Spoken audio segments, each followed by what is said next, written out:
Hey, Podsters, we're back, and I am so excited for this week's episode.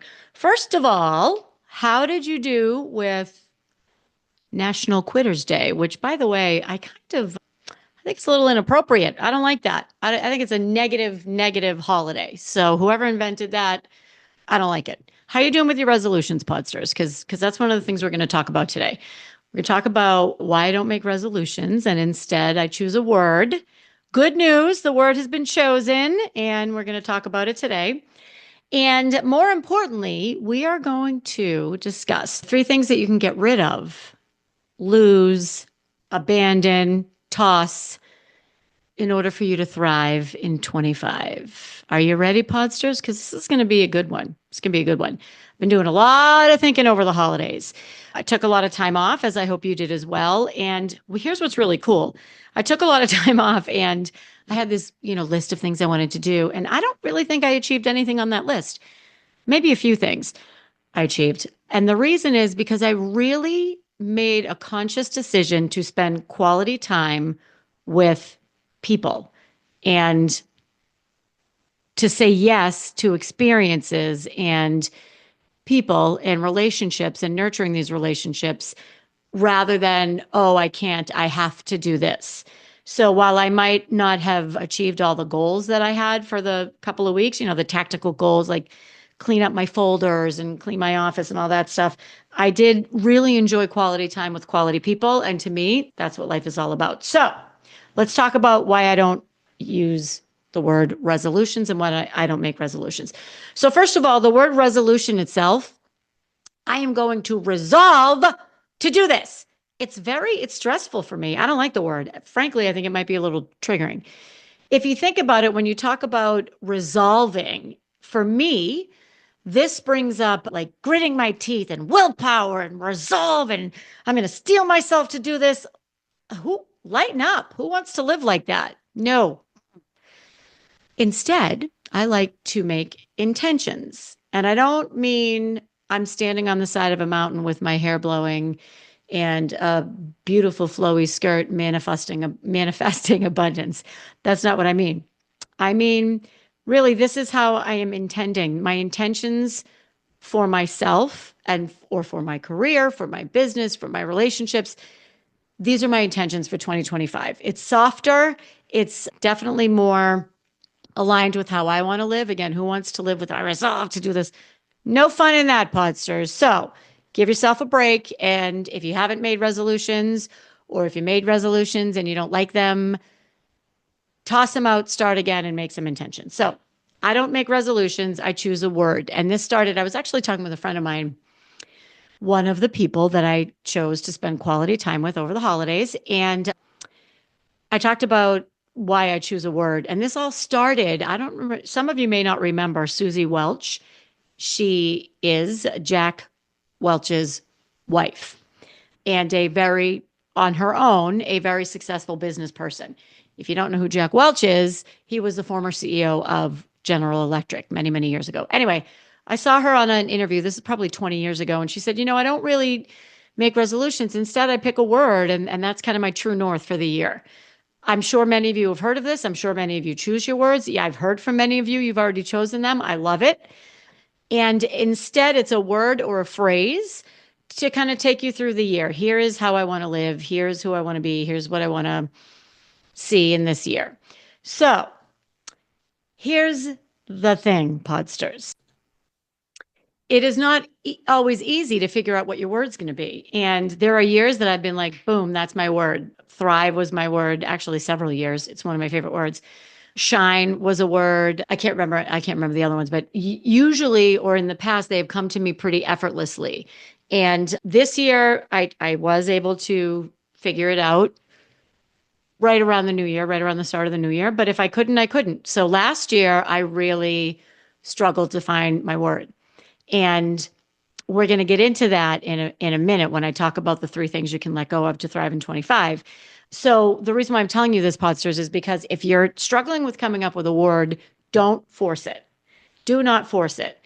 Maybe pick one for the month, or maybe decide you'll pick one in February, or maybe brainstorm a whole bunch of words and never go back to them. It doesn't, if it's not working for you, it's not working for you. It's okay. And the reason why I'm telling you this is because last year I chose a word, and my word, you may recall, was ease, EASE. And I believe very, very strongly in the power of intention and the power of choosing a word. And I can tell you with certainty, there is nothing that was ease in my life last year. It was extraordinarily busy. I pushed myself professionally to all new levels. I pushed myself personally to all new levels.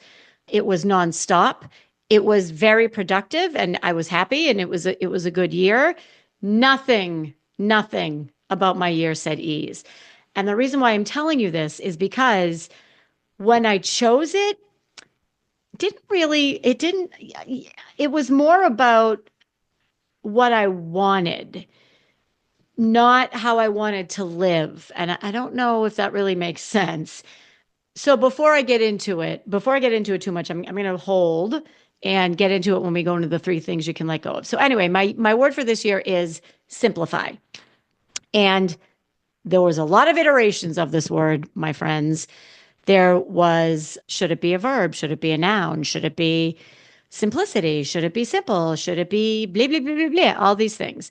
And then I would brainstorm which word. Should it be clarity? Should it be clear? Focus? Refresh? Anyway, so I chose simplify. And here's why I chose simplify. Every year, I say that I want to simplify my life. Every year, I say I want to allow more time for the things that I love to do. Every year, I say I want to stop overcommitting. Every year, I purge and get rid of a bunch of things. I donate a bunch of things, or I repurpose a bunch of things, whatever the case may be. And it happens every year. So something's not working. I don't know what it is, but something's not working. And I find that there are not a lot of things in my life that I approach in a simple manner. And I want to change that. So I gave it a lot of thought and I went with simplify. What that means to me is fewer things, and I'm going to talk about that when we get into the rest of the episode. To me, it means not overcomplicating things. It means letting go of perfectionism. You can't be simple and perfect. I mean, maybe you can, actually, you probably can, but I can't be simple and perfect. I can't simplify and also have perfect. I can simplify and have good enough. I can simplify and have happy. I can simplify and get it done. But this perfectionism really holds a lot of us back. So for me, simplify or simplicity equals clarity, and clarity equals simplicity. And I'm taking a look at my business, I'm taking a look at my life, and I'm taking a look at how do I want to change my business? How do I want to change my life? And in order to get to that clarity, I need to simplify. I need to get rid of the noise. I need to get rid of the clutter in my head. I need to get rid of the clutter in my home. I need to and by the way, I'm not like a hoarder. I love my home. But there's things that they've just been lying around and they don't serve me anymore. So I'm going to simplify a lot of things. Okay, so that was a pretty long explanation of why I want to simplify. And I'm putting it out there, Podsters, because I want you to hold me accountable. I hold you accountable. I hold my email community accountable. I hold my clients accountable. I want you to hold me accountable. And if you see me going down a rabbit hole of the opposite of simplicity, call me out. Call me out. Send me a note. Hit me up on Instagram, whatever the case may be, because we are here for each other. This community is here for each other. And I need you to keep me accountable. All right. So simplify is my word. And here's the thing. I'm excited about it. You have to feel excited about your word. I liked the word ease last year, but something internally told me that was not going to be possible, and I blew it off. I didn't listen to the little voice in my head, and I ended up not being able to live this truth that I wanted for myself. All right, so simplify. All right, let me know what your word is. Shoot me a note. hit me up on Instagram, LinkedIn, the Facebook, all the things. All right, let's talk about 3 things that you can get rid of or let go of. 3 things you can let go of in order to thrive in 2025. I'm pretty passionate about these, and I spent a lot of time thinking about these and really honing in on the messaging on this. So, number 1, non-reciprocal. I believe in it so much and it's so important. I spent so much time on it. I can't speak it. Non-reciprocal relationships. Here's what I mean by that. No more non-reciprocal effort or energy. So I mean this with your friends, with your family, with clients, with coworkers. If the energy you put into a relationship is highly disproportionate on an ongoing basis to the energy you get back or the intention you get back or the investment that you get back, might be time to take a look at this. So, as I said, this is cyclical. It ebbs and flows. Sometimes you put more effort into, let's say, your marriage, or you feel like you put more effort into your marriage than your partner is. Could be a lot going on with that other person. Even friends, it ebbs and flows. Your family ebbs and flows. And if you're comfortable with that, great, no problem.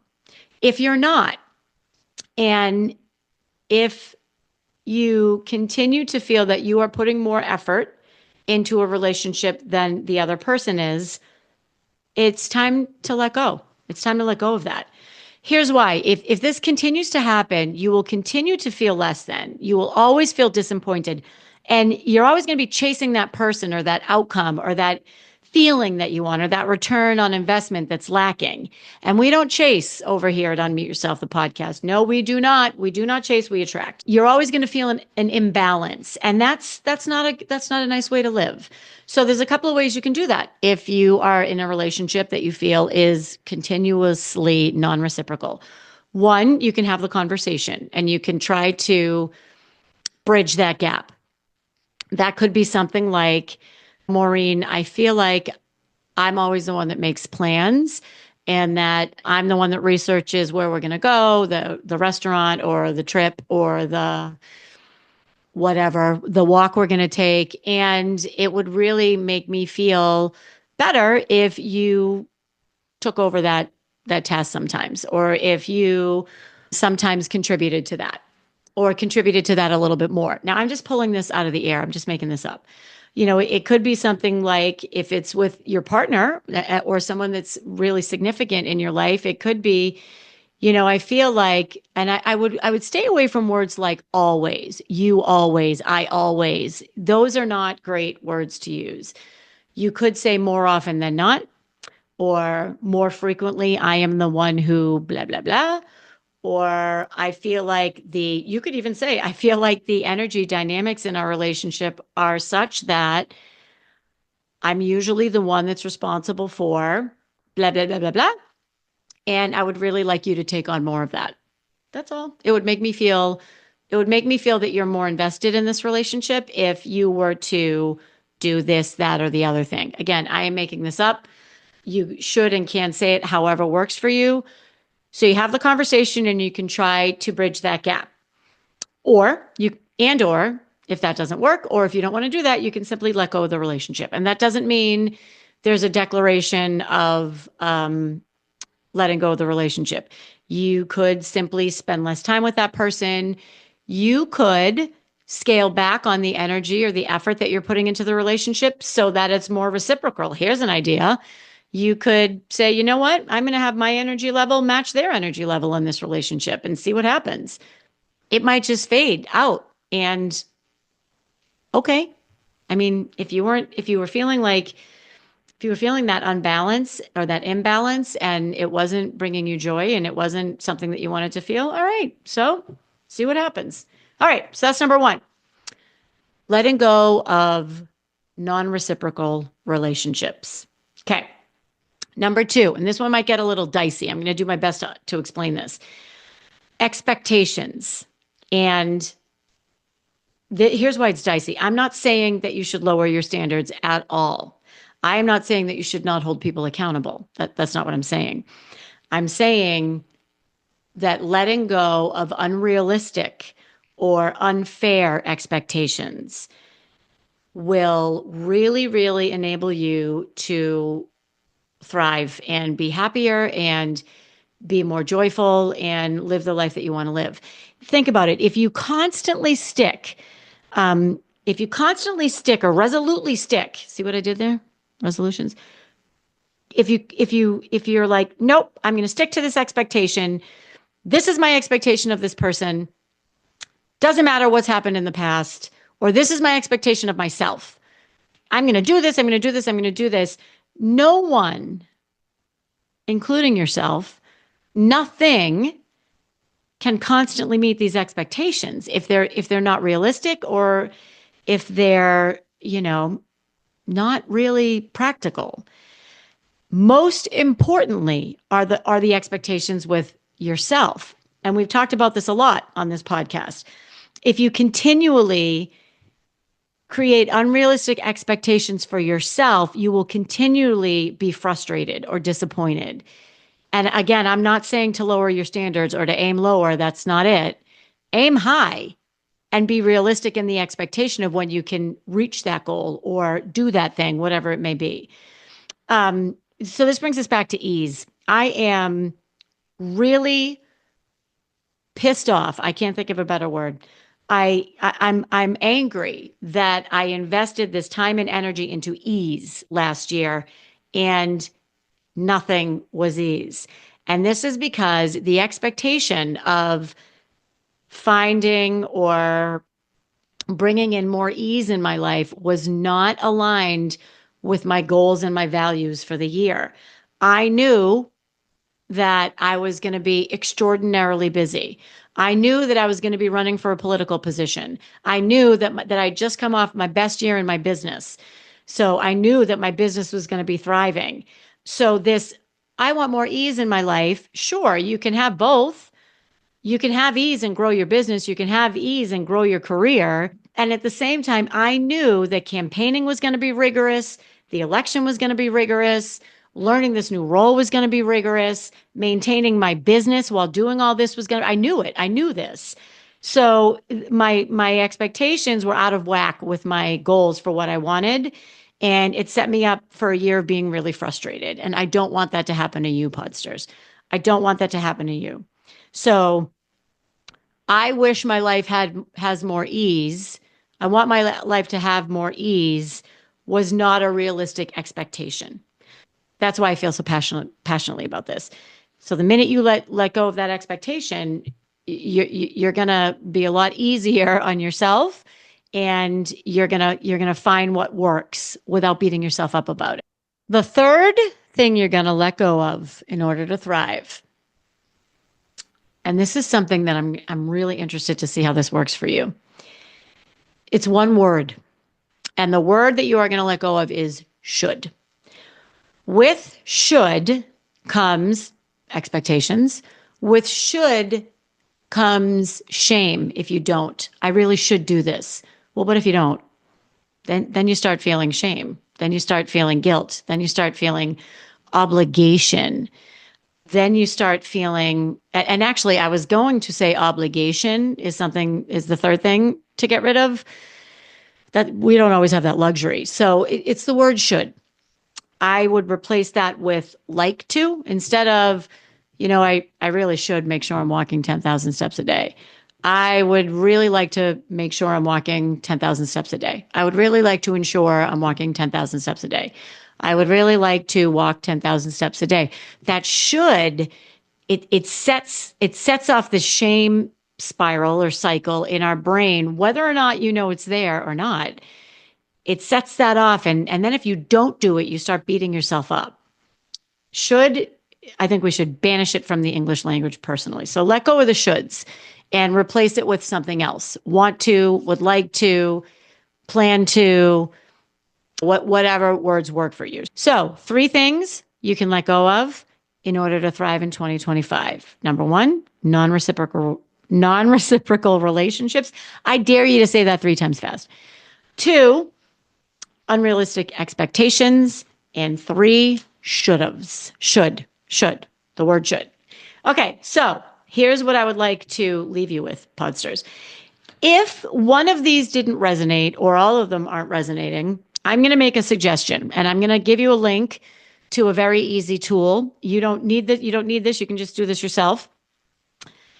I do this every year. I actually did it with Danny and I did it over a several day cycle time period. And it was really kind of cool. So take out a piece of paper, make 3 columns, more, less, same. And you've heard me suggest this before. What do I want more of in my life? What do I want less of in my life? And what do I want the same? Like what's working really great? The way I did this with my husband was I took a big sketch pad and I wrote more, less, same. And I would ask him, when we were having a nice intimate morning moment or a nice quiet morning moment, I would say, honey, what do you want to see more of this year? And then a couple of days later, I'd say, what do you want to see less of? And then I put it up in our home and I would walk by and add to it and kind of keep this running tally for a few days and then kind of hone that in. But anyway, you don't need to do that. Pull out a piece of paper, more, less, same. And if one of these, 1, 2, or some of these things that I suggest, you can let go of to thrive in 25. If they're not resonating, do the more, less, same. Go to your less column and pick one of these things that you want to see less of. So that is something you can let go of. Maybe it's, I don't know, snacking after 10 p.m. I don't know, less snacking after 10 p.m. Okay, so get rid of snacking after 10 p.m. Take a look at what's in your less column. These are really great indicators of what you are going to get rid of to thrive in 2025. So Podsters, that was a lot to unpack. I told you I've been thinking about this a lot. I am so excited for this coming year. Last week we had a really powerful guest speaker, Kathleen Lawson. I just renamed her, Kathleen Lawson, who is awesome, and talk with us about how to achieve your goals. Coming up, I have a organization specialist, and I also have a style and wardrobe specialist who's going to talk with us about how your style is really your competitive advantage. All of this is coming up in the next few weeks. I love you, Podsters. Peace out. I will see you next week.